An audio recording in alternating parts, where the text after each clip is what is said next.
Pakistan super লিগে সাকিব আল হাসান দল না পেয়ে সাংবাদিক যখন জিজ্ঞেস করে সাকিব আল হাসানকে যে আপনি তো পিএসএল এ দল পেলেন না, তো এই বিষয়টা আপনি কিভাবে দেখছেন?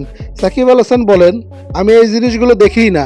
আমি যদি কোনো জায়গায় দল পাই সেক্ষেত্রে আমি খেলতে যাই, যদি দল না পাই তাহলে তো এখানে আমার কিছু করার আসে না। এবারের পাকিস্তানের নিলামে ভিত্তিমূল্য ধরা হয়েছিল সাকিব আল হাসানের 2,20,00,000 পাকিস্তানি রুপি। সাকিব আল হাসানকে কেউ নেওয়ার জন্য আগ্রহ দেখায়নি।